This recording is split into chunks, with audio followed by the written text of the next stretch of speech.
Hello guys, Elliot Foster here from Mr. Any Reviews channel. Today I'm going to be reviewing a film because like last time I said I'd be reviewing music and movies. Because I reviewed an album last time, I thought I really should review a film this time. My favourite genre of films is horror films, because you probably don't know that. But yeah, the film I'm going to be reviewing today is my favourite horror film. It's not necessarily my favourite film, but it's my favourite horror film.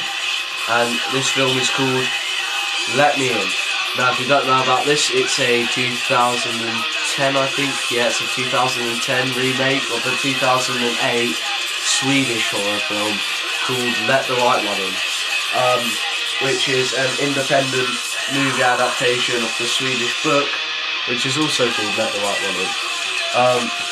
Okay, let's start this. I think I should probably tell you the story or the plotline first. It's mostly about this young boy here, whose name is Owen. Well, in the book, in the original movie, his name's Oscar, but in this he's called Owen. He's a young, socially awkward outcast who, I guess you could say he's depressed. He gets viciously bullied at school. He hasn't really got any friends or anyone he can trust or talk to about what's going on, and yeah, he lives a pretty terrible life. So yeah, and he's incredibly lonely. He lives in he lives in a flat with his mum, like an apartment with his mum who divorced his dad, so things couldn't get much worse for him. Yeah. But one day, in the flat next to him, this little girl called Abby, who in the book in the original film is called Ellie, she moves in next to him, and one day they meet up. He thinks she's a bit strange at first, and she doesn't want to be friends with him for some reason. She won't tell him why, but she doesn't want to be friends with him. So, eventually they become friends, they fall in love, all that stuff. By now you probably think this sounds more like a romance than a horror, but trust me, it's a horror film. Because she has a dark secret. She is really a 200-year-old vampire. I mean, it's 2011 now, so you probably don't think vampires are scary anymore. But this will change your opinion on vampires. Ever since Twilight came out, vampires, no one's thought of them the same way anymore. Ever since that came out, they think of vampires as a group of teenagers who sparkle in the sunlight. But this movie will change your opinion on vampires completely. Now, if you read the book, then watch the movie, one of the things you'll notice is a lot of the things that happen in the book aren't in the movie, and that's common for book adaptations in movies, but I think the main reason why they didn't put a lot of the stuff from the book into the movie is because they would have been crossing the line. There's some really nasty stuff that happens in that book. Yeah, so they just couldn't show it. No matter what country they're in, they can't show that shit. Yeah. Now what else going on? The acting is brilliant. It stars Chloe Moretz, who's Hit Girl in Kick-Ass, and there's Cody Smith-McPhee, who acts in that movie The Road. I haven't seen The Road, but whatever. They're the only two reasonably famous people in this movie. You probably wouldn't recognise anyone else in this.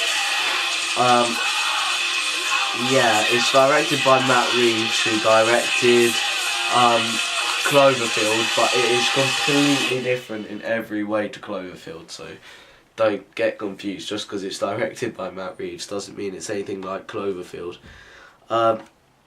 He said the inspiration from this movie came from Hitchcock films, but I have trouble seeing that. The version I've got here is the Blu-ray version. All the special features are just standard things, interviews, making of, deleted scenes, stuff like that. Yeah. I'm not really sure what else to say about this. Oh yeah, this movie marks the comeback of Hammer horror films. This is the most recent Hammer horror films. If you don't, it's the most recent Hammer horror film. If you don't know what Hammer is, it was a British horror production company who made a lot of awesome films such as Plague of the Zombies, Blood of Dracula, stuff like that. Yeah, they made a lot of old films back in the 60s and 70s, and I think early 80s is when they really started. And this is the first film they've made in at least about 30 years. Yeah, so it marks their comeback. Only it's American this time. They're also hoping to produce a movie version of the play The Woman in Black, which is supposed to have Daniel Radcliffe in it. And I really want to see that when it comes out, because I've seen the play and I don't have a clue how they're going to make it into a film.